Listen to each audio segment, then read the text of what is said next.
Have you ever found yourself making a major decision completely on your own, without checking in with your team first? It feels empowering in the moment, but it can create a massive disconnect when things suddenly go sideways. And then, when a real problem arises, do you find yourself expecting everyone to drop everything and immediately stand up for you? Well, believe it or not, that is actually the core of the complicated and high-stakes dynamic playing out between NATO and Donald Trump. But to truly grasp why this tension exists, we have to stop looking at it as a simple political argument. Instead, we need to look at it through the lens of neuroscience to see how our own brains handle these big choices.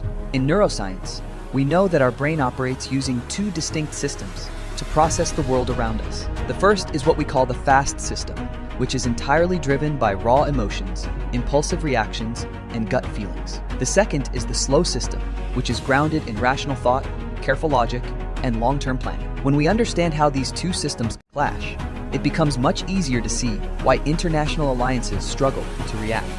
Have you ever considered how quickly our brains make decisions when we act without thinking?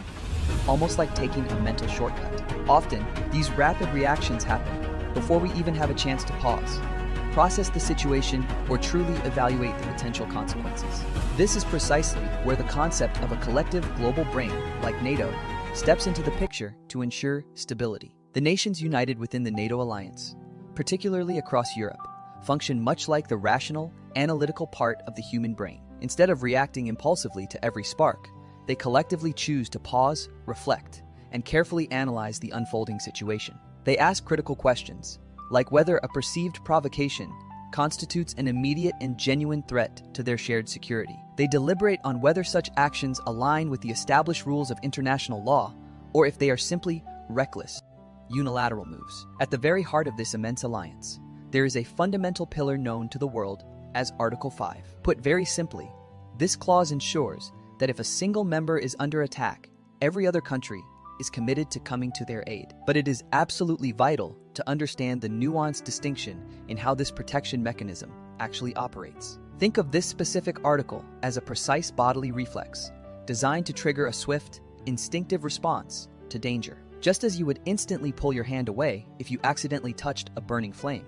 That is the nature of a protective reflex. However, if you were to deliberately and knowingly touch that same flame, your body would not trigger its automatic full-scale protection mode. It is important to understand that in many geopolitical situations, what appears to be an attack is actually a deliberate, independent decision. This fundamental distinction creates a massive divide in how different nations perceive their responsibility and their next steps. Many European countries view these recent conflicts as unilateral actions that were never properly consulted or agreed upon by the broader alliance. Because of this, their hesitation is not a simple refusal to provide assistance, but rather a calculated effort to avoid reacting impulsively. Let us take a moment to step back from global politics and look at this through the lens of everyday life. Imagine that a close friend approaches you in a panic, urgently demanding that you help them resolve a sudden crisis. However, you soon realize that your friend actually started this trouble themselves without asking for your advice or considering the consequences.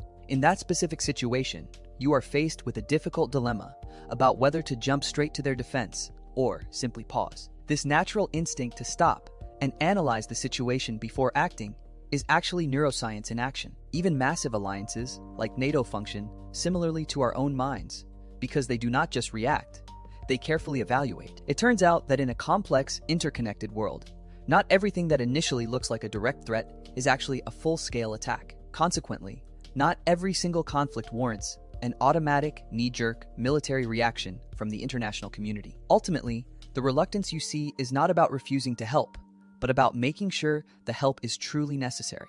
We often mistake speed for effectiveness, but sometimes our greatest strength lies in simply standing still while the world rushes past us. You see, it is not actually a question of refusing to help or ignoring the urgent demands placed upon us by the chaotic environment we live in. Instead, it is really about understanding how complex systems, whether they are the neural pathways of the human brain or the vast networks of global alliances, choose to remain anchored and rational. These systems navigate the immense and crushing pressure to react instantly, yet they manage to maintain their composure and hold their ground. This discipline is crucial because when everything feels like an emergency, the absolute best decision you can possibly make is often the choice to not act immediately, By taking that brief, intentional moment to breathe, we find clarity amidst the noise and ensure our future actions are guided by purpose rather than panic.